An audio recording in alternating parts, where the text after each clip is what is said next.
Hello all and welcome back to The Lost Planeswalker. You're here with me, Jesse, The Lost Planeswalker. Today we are going to discuss Mill, Magic's second oldest win condition. Mill is one of the strongest evergreen keyword actions that has ever been printed. Mill was first used all the way back in Antiquities with Millstone, well named. Millstone taps and has you choose any player, and they place the top two cards of their library into their graveyard. How does Mill officially work though? According to the rules, 701.13a, for a player to mill a number of cards, that player puts that many cards from the top of their library into their graveyard. There are all kinds of cards that can have your opponents mill out, from creatures to instants and sorceries, and even artifacts and enchantments. Mill has been around for a long time and has a deep wealth of cards related to it. So what's the difference between mill, place a card into your graveyard, and all the other abilities that let you put cards into your graveyard? Isn't that mill too? Well, mill for a very long time wasn't a keyword. It wasn't until Core Set 2021 that mill was first officially used as a keyword. Mill is an ability that specifically has you place cards from the top of the library into your graveyard. Mill also doesn't let you look at those cards before you do so. Some cards, like Forbidden Alchemy from Innistrad, allow you to look at cards and then choose which ones you place into your graveyard.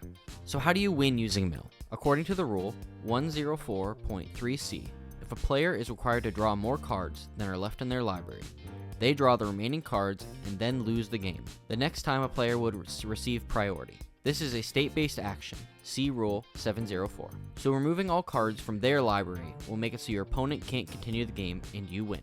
This is an amazingly strong ability that gets even stronger if you're playing Commander, and the mill affects each opponent as well. There are very few ways to get cards back from your graveyard and into your library, and if those cards get milled, then you cannot get them back. So what are some good mill cards? The best colors for mill are blue with 38.8% of the cards, black is next with 26.6% of the cards, and green at third, 8.8%. Without question, if I had to list one of the cards to be the best mill card you could play, it would be Bravok the Grandiloquent. His ability is simple but powerful. If a player would mill a card, they mill twice that many cards instead. Other than his price tag, this card should be included in every mill deck for how powerful it is. Bravok combos with Fleet Swallower, Teresian Mindbreaker, and Maddening Cacophony, making it so when you mill half rounded up, now you mill all of target opponent's library, instantly removing their library and causing them to lose the game if there is no response on their next turn. Traumatize and Cut Your Losses can also make your opponents lose instantly if their libraries have an even number of cards. Since they both say round down, if their library is an odd number of cards, they will have one card left. Not an instant win, but this severely hurts your opponent's chances of winning. Some other amazing cards are Sir Conrad the Grim, Altar of Dementia, and Mesmic Orb. Sir Conrad has an opponent lose life every time a creature card enters or exits the graveyard. He also lets you mill cards from everyone's libraries for 1 and a black. This can continue to drain down the whole table. I can't tell you how many times this card has killed me for the shenanigans that can occur. Altar of Dementia can also be a game-ending card later in the match. By sacrificing your creatures, you can make an opponent quickly mill a large amount of their library. This card works much better in decks that use lots of tokens, so you can use those to mass mill your opponent's library. And Mesmic Orb makes each player mill cards based on the number of permanents they untap. This effect slowly builds as the game goes on, making your opponent mill more and more cards as their boards grow. Another card I really want to highlight is Mindcrank. Mindcrank is a really interesting card that can combo off with some really unique ways. Mindcrank makes an opponent mill a card for each damage done to target opponent. First off, we have Mindcrank and Sir Conrad.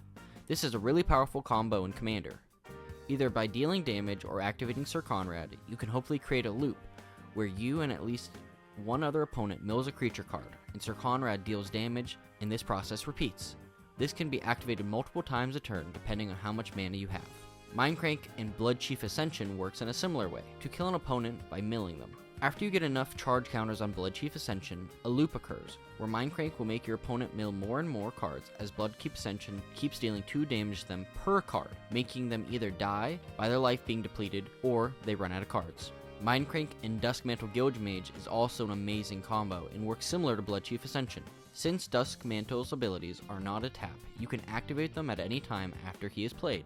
If you have enough mana, you can make it so they lose life every time they mill a card, and make them mill a card to start the loop.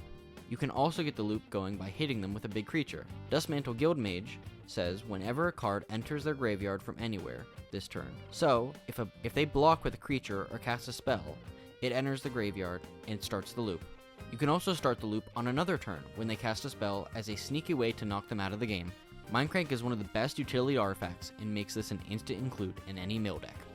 The last card I'll be talking about is Phexen, God of Deception from Theros. This card lets you tap creatures you control and mill a target player equal to the creature's toughness. This ability allows for creatures to be more versatile, and if you can't attack, then you can still tap the creatures to make your opponents mill out their library. I also wanted to bring this card up because on Wednesday I will be releasing a video showing off the keyword for this week and showing you an example of how I would build a deck around it. Thank you all for watching and learning about mill. I hope I helped you understand mill a bit better. If you enjoyed this video, please consider leaving a like and subscribe. I really appreciate all the attention these videos have been getting. And if you would like to check out my other Back to the Basic videos, I will leave a link here and also in the description. If you have any good mill cards I didn't include, please leave a comment below. And as always, I'll see you later, Planeswalkers.